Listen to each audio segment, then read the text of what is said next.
we're not crappy, and you're not by yourself. You don't have to know everything. Rely on your team, rely on your people. And the more people that are involved in the process, the more people that know how you operate and how you work, what your expectations are, hold them accountable the same way all the way through. It really makes a difference on being able to execute exactly what those expectation setting process is that I know what my team can handle. I wouldn't ask them to do more than they can.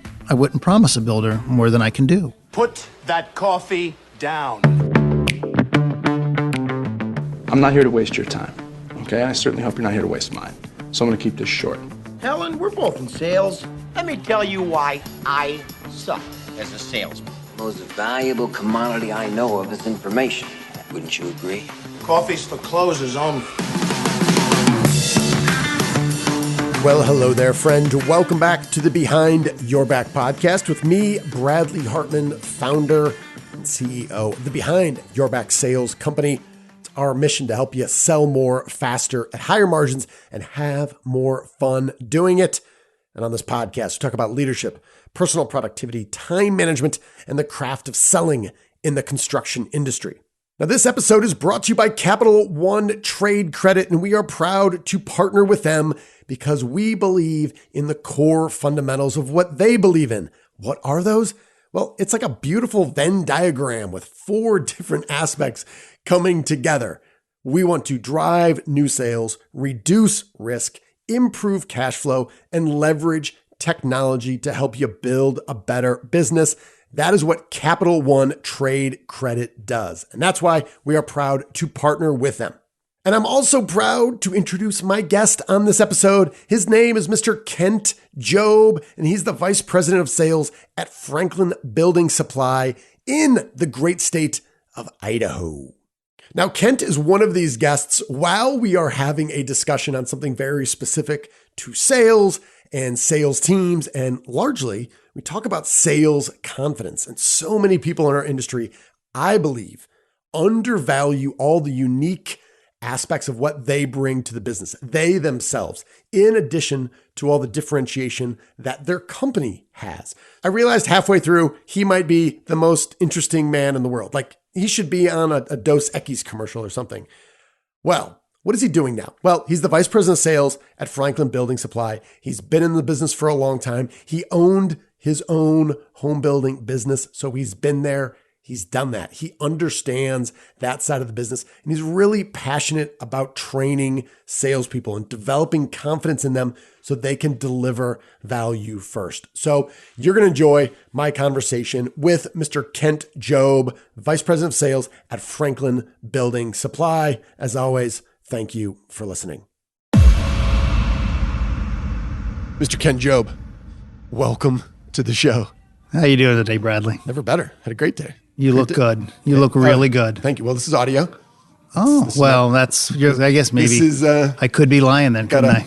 Got a face for radio. I've been told that. That's why we're here. This is my medium of choice. I like it. Dude, we're going to jump right in. I have been recently talking with some people you know very well, recently just about the buyer's paradox. And I thought a lot about this, and we battled it a lot when I was at Pulte and I was in purchasing. My job is to purchase stuff. So zero-sum game, I am definitely buying it. There's no question of if I may or when I may. I definitely will. And the buyer's paradox was this. Number one, the expertise and the insights and the solutions only came from outside our organization. We needed expert salespeople to help us, right? So we needed to talk to folks. And yet, the challenge was there were so many people that were not worth talking to that would waste our time and not deliver on this. So we had this daily battle, and I shared this with your team, is that that's part of the struggle, and the being very precise in as short amount as possible up front on how you were one of these people that I should talk to, bringing value, have unique experiences that can help solve my problems.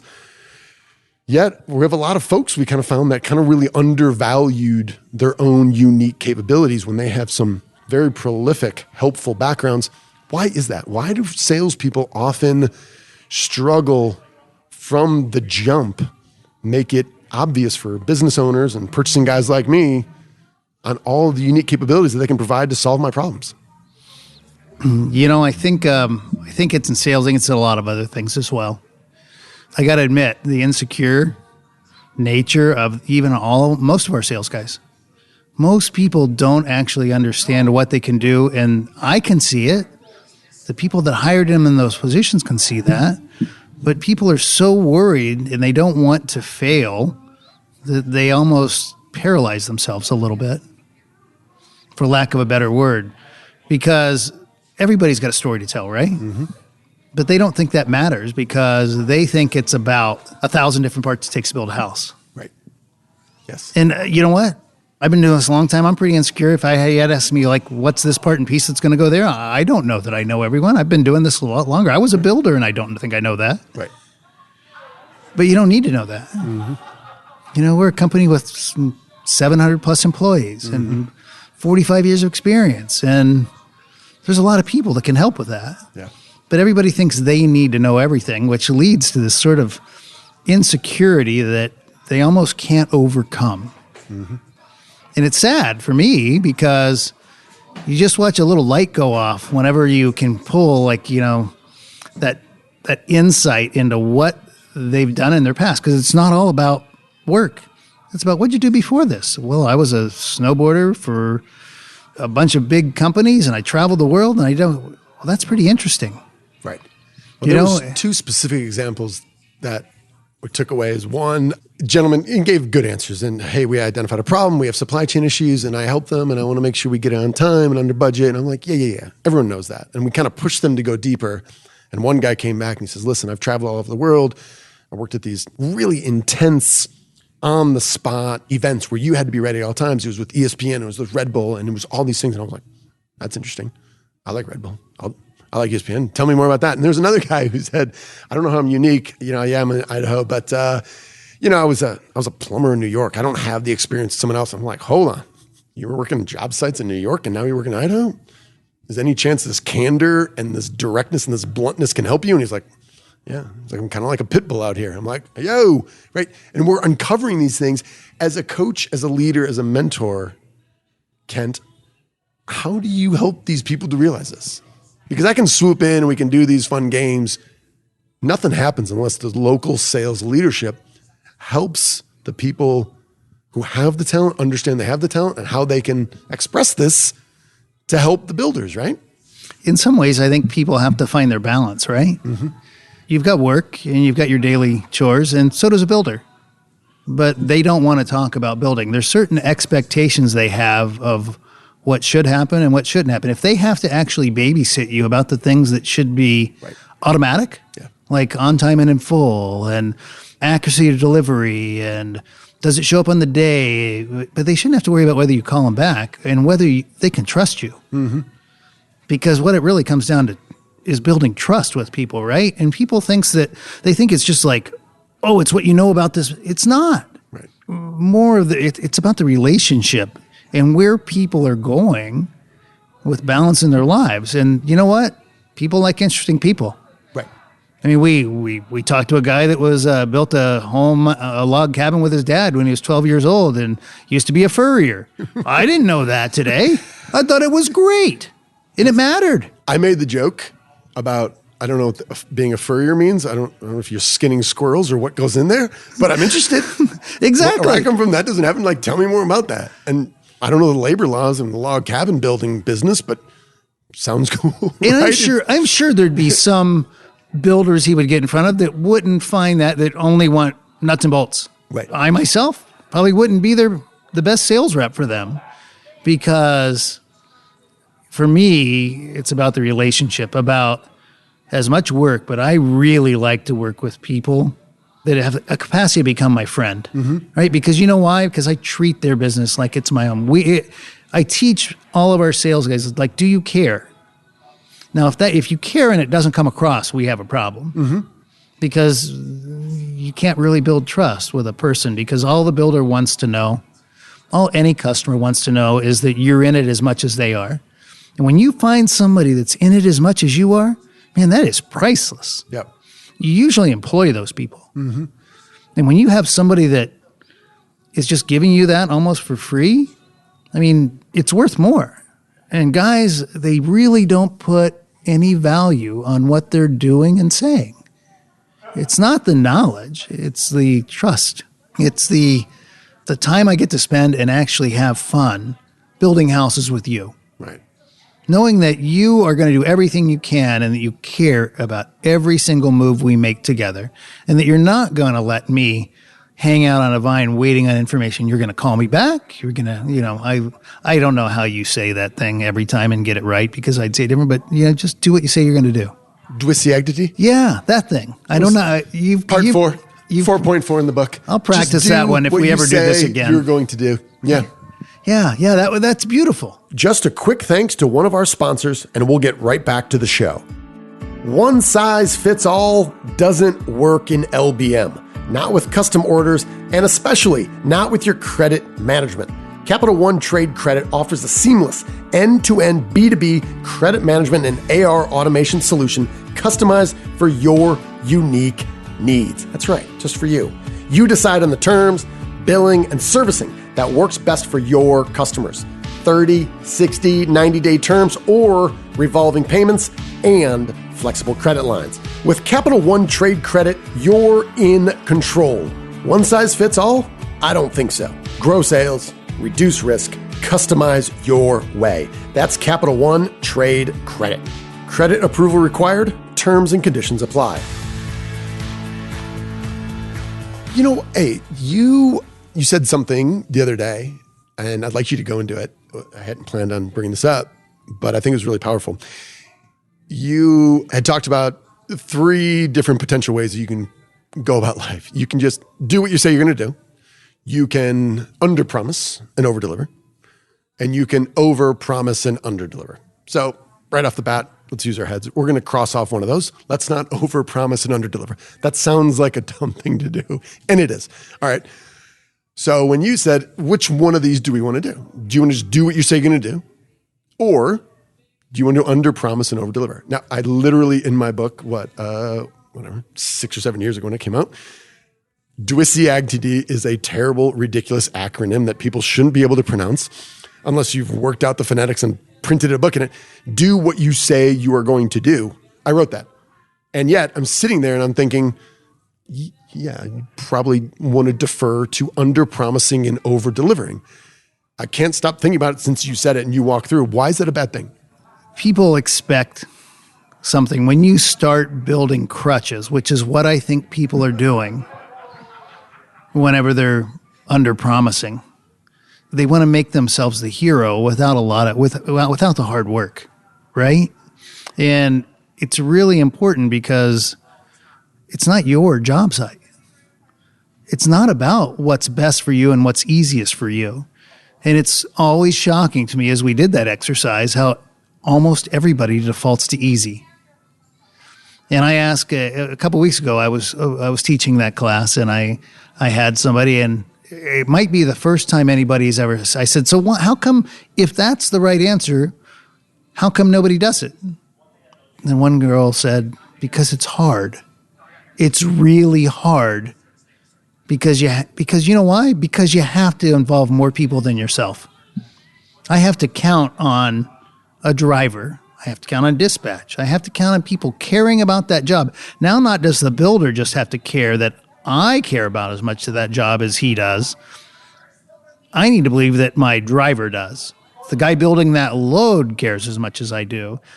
And it's easier if I just build in a crutch for them so that some of these guys don't have to play. They don't have to play hard. Well, you know what?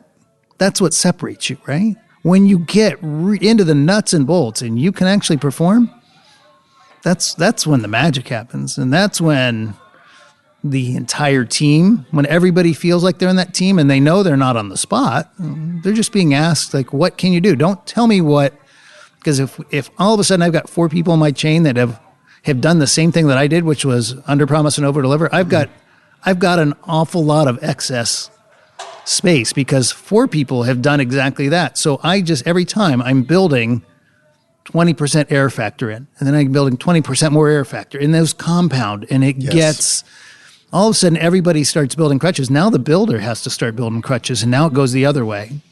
And now nobody's talking about anything that's supposed to happen. So that's the problem for me with underpromising, overdeliver, is that you're never actually talking about what really needs to get done. Yeah, because my first thought was, well, aren't we just building in a margin for error? Like, isn't that a good thing? And on the surface, don't get me started on time management. Love that. We've talked a lot about it. I always talk about this idea of margin. We think a lot about gross margin. We talk about margin in the financial sense. And yet when it comes to managing our time, and I'm guilty of it, I'm trying to get better, we don't allow for margin of error in time. You have a 30-minute meeting. Well, you're going to have to drive there. Things are going to happen. It's probably going to run long. Are you counting on that? So when you originally said this, I'm like, well, isn't a margin for error? And you described, you mind going into just, I've had this happen when I was a construction manager, is when we build in margins for error and you under promise, over deliver. And you said the material, the framing pack was going to show up at 1. Oh, but we built in margins for error and we're going to under promise, over deliver, and it's going to deliver at 10. Yet what's happening at 10 o'clock on my job site right now? Well, when I called you and you told me that, Yep.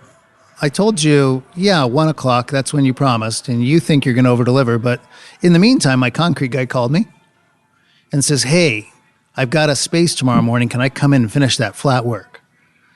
And I said, sure. But you got to be done by 1 because I've promised my lumber guy that he'd show up at 1 o'clock. Yep.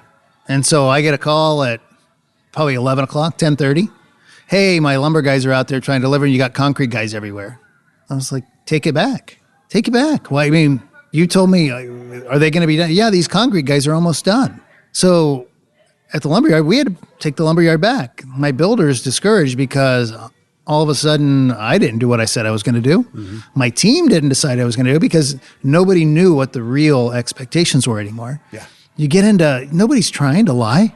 Nobody's trying to disappoint. We're trying to exceed everything. But that's the hard part about this whole thing. Delivering what you promise is that you actually have to do the hard work, because whenever something's changing, you got to talk about it. And you have to make a phone call. Mm-hmm. You have to sort of set an expectation on the front side of things of what is supposed to happen. And if you've built a whole bunch of stuff and nobody knows what really you do, and the builder does, but nobody else is in play, and you've taken the power away from your team and you've set up something. So pretty soon the builders are going to say, I don't have to do that because they're not going to have it ready anyway. So I'm going to call for it 2 days so that it's already ready, because they won't get it on time. Start playing games. And then I say, well, he's never ready for it. So I'm going to wait. I'm going to put that on the back burner. And now I built an extra day for him. He goes, well, now it's 3 days before I get it. And all of a sudden I'm delivering a package of lumber, a full truckload of stuff, a week before anybody needs it, and might get damaged, might get stolen. There's all kinds of factors that can make that bad for everybody, just because we couldn't do the hard work of figuring out what actually needs to happen. Yeah. And asking good questions. And that's what it comes down to, right? You, I thought, had done an exceptional job talking about something that we all say. It's a phrase that you would throw it out there and you're like, oh, everyone talks about this, everyone knows it. And yet I've never been taught it. I've never thought this deeply about it. I've never dug this deep about it. And it was about how you set expectations. And on one level, you're like, whatever, man. Set expectations. It's pretty simple. And the way you went through this and taught how do we set expectations and what happens if we don't, I thought it was very different. Go into that a little bit. What are some of the first principles as you think about being really, really thoughtful and committed to setting good expectations? Well, I have to know what somebody actually wants. I always think of the sales guy as the middleman. I'm the messenger between the builder and the company. The company being people that do all kinds of different work to execute what the builder actually needs. Yeah. So I haven't been really clear about telling him what can happen. Now, I don't actually control everything those people on the other side of our company do. So the first thing I have to do is what are our options? Mm-hmm. I got to ask a lot of questions. I probably have to ask more questions of my team than of my builder. But the first thing to know is when he needs it, what's going to happen? Is there any room? Could it be early? Can it be late? I have to give myself the most options. So when I go back to my team, I already understand exactly what he needs. Now, do I need to move other people around to make something happen for that guy? It won't hurt the builders because I know what their expectations are because I already asked them those questions. Right. But people take the easy route and they take somebody that's on a Thursday and move it to a Tuesday, even though they don't need it. Mm-hmm. And so setting proper expectations for anybody requires a whole lot of questions and and the more questions I ask and the more in tune I am with everybody, right? If I'm in the moment and I'm always talking to people, generally I know what I can offer. If I can do this, would that be okay? Mm-hmm. But the key to setting expectations is that you got to start from a point, but that point doesn't end. What do you mean? Right? What does that mean? Well, when I set an expectation, it's with the information I have today. And things change. And things change. As it turns out. As it turns things out, change. Everything doesn't go as planned. And you know what the killer is? Is that they talk a whole bunch and ask a whole bunch of questions, and then things go wrong, and like everybody starts to hide. Right. And that's whenever I come out of my shell, and I'm like, oh, time for me to do my job. Oh, it's construction? Things didn't go as planned? Like I said in the class the other day, there is no perfect job. Right. As a builder, when I was a builder 10 years ago, there is no perfect job. Something's going to go wrong on every single site. And it's not what we did, it's how we do it, right? And all I want is somebody to help. I don't expect you to do it for free. And I might not know how to fix it, but you've got a company with 45 years experience and 700 people, and there's a chance that, as we say, there's a whole bunch of crappy people out there. Well, we're not crappy, and you're not by yourself. You don't have to know everything. Rely on your team, rely on your people. And the more people that are involved in the process, the more people that know how you operate and how you work, what your expectations are, hold them accountable the same way all the way through. Mm-hmm. It really makes a difference on being able to execute exactly what those expectation setting process is that I know what my team can handle. I wouldn't ask them to do more than they can. I wouldn't promise a builder more than I can do. I would never put anybody in a spot to make myself look good because I think saying yes is the right thing to do. I get desperate or whatever you want to call it. Yeah, I think your point on options was good in that what are the different options that we have? We should understand those, understand the flexibility. At the end of the day, we still need to make a commitment and we're going to do what we need to do.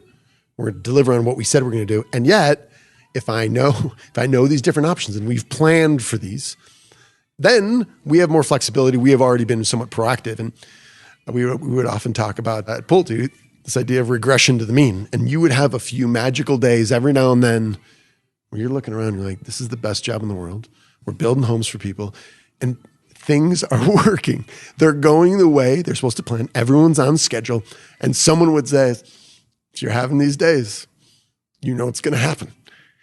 Things are going to break and they're going to break bad. And it would be a trigger for us that things are going so well that we need to plan ahead even more because if we're surprised that our streak of, 3 consecutive days of not having a disaster, we're lucky.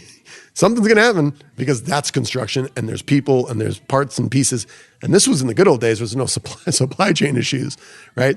So I thought that was profound. I want to kick something over to you here. I'm watching the time. We do have some time constraints. We're going to circle back for a part 2 because there are certain elements of your history that you're kind of like the Dos Equis man, the most interesting man in the world. There's golfing, there's traveling around the world, there's all sorts of shenanigans I want to ask about. We got into some details today about the specifics between 3 general buckets that I think many people in sales, and I think many people in sales management sometimes, fall into the trap of thinking these are one and the same. And we broke out some very specific activities that were either A, sales activities, B, account management activities, and C, customer service activities. In my mind, these are very clear, distinct buckets of activities that we can intentionally invest our time. However, it is not local to here, but we will say we found people locally that this represented some confusion. Why do you think that is? Because there's multiple layers of the relationship, right? Multiple layers of we don't sell one product and we've got a whole team of people. And different people have different responsibilities, and the relationship oftentimes is singular in nature. Our contractor sales rep carries that relationship. And a lot of times the other guys allow themselves to, I wouldn't say be marginalized, but they don't take an active role in the day-to-day discussions with a particular person. Yep. And that really causes people to think that everything that's being done is a sales activity. I had to help one group understand that everything doesn't go in one bucket. Yeah. Well, and I got the sense too, it's like, I'm a sales guy. It says in my business card, I get paid a commission. I'm helping out. I'm jumping in. Everything I do is there for sales. And I was like, with all due respect, erroneous, false, sales. And I kind of walk through a very simplistic, but a potential model for you in a sales process, which is doing research, having a discovery meeting, putting together solutions and options, presenting those, and then negotiating and closing. If they are any of those activities, those are often very specific activities we can focus on. Anything out of those, scheduling a framing package, doing a house walk, handling a warranty issue, those aren't sales. You're not selling anything. They're important. Super important, critical, and not selling. Right? Not selling. But some people struggled with this. So again, you're going back, you're doing the hard work. We're going to have to reinforce this message if we're going to focus on intentional time management and revenue, profit growth, help more people that we know need helping. What's your next step as you kind of think through some of these conversations that we've had recently? Well, I'm going to think back a little bit. I think what we just got done talking about, setting expectations, right?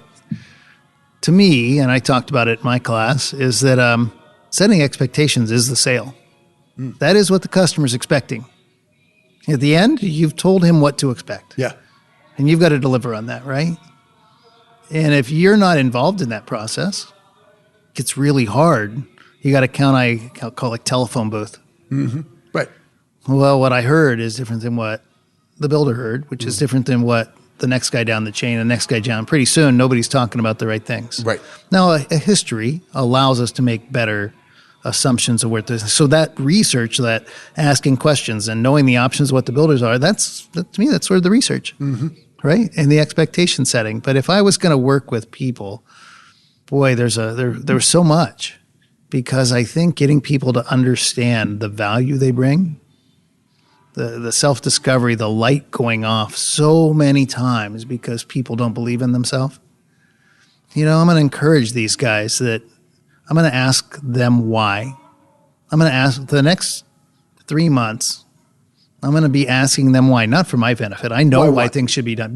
Why they're doing a particular task, why they're doing things. Do they understand? I think most people just get in the motion and they're not actually thinking about anything they do.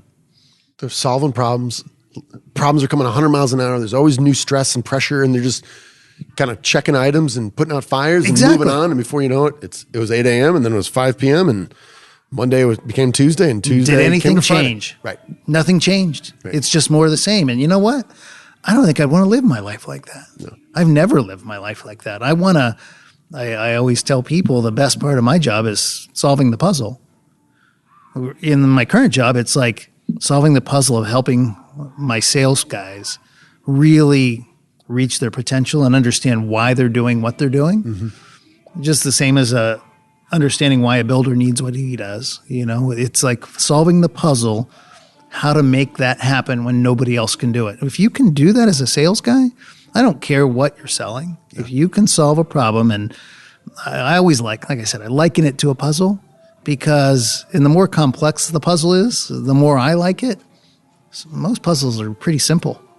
I just have to get what they order, make sure it gets there, make sure the communication's good, talk them through it. It's not really that much harder. Mm-hmm. Now, when I start adding products and I start involving more people, well, the puzzle just got a lot harder. Right. Do I want to play that hard? Mm-hmm. Or do I want to sit back and I want people to realize how much fun this job really is? Right. Because to me, it's not like being a salesman, and it's about we get to do something different every day. We get to solve a different problem every day. And I think that's what keeps me going every day. In introducing the human element of managing these guys and teaching them, it's like my daughter told me as I get older, Bradley, that I'm going to want to teach what I've learned. I think I might be at that stage. It's getting a little scary. I don't think that makes me old. I'm just saying I'm a man before my time. I'm willing to teach before I'm 65. I think everybody says that. Yeah. That's what I've heard. Well, hey, I'm watching the time. We got things to do. We got places to go. We will do this again. Kent, Jobe, thank you for your time. Thank you, Bradley. All right, then. How did that go?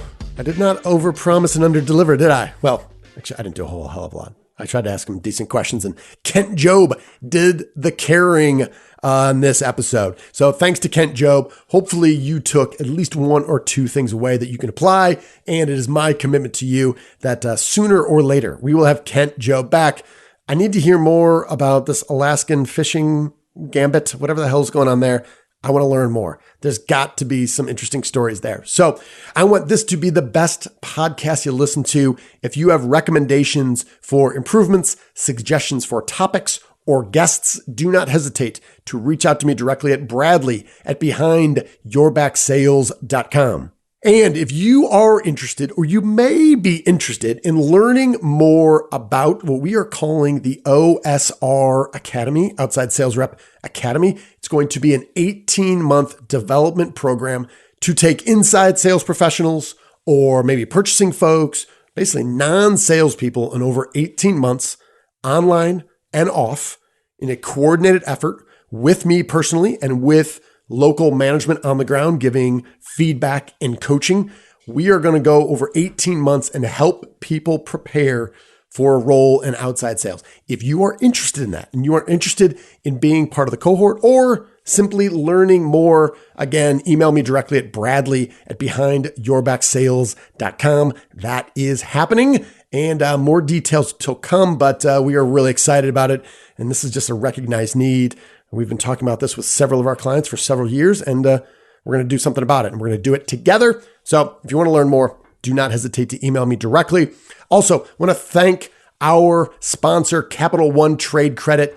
We are passionate about what they are passionate about as it relates to you. It is growing sales, reducing risk, improving the speed of cash flow, and leveraging technology. You can learn more. You should learn more. Go now. See if it's right for you. See if you guys are a fit. Simply Google Capital One Trade Credit. Capital One Trade Credit. Check it out. And that's all we got. So as always, thank you for listening. We're going to close it like we always do with our sales leadership mantra. You, my friend, you are owed nothing. Deliver value first. Make it a great week.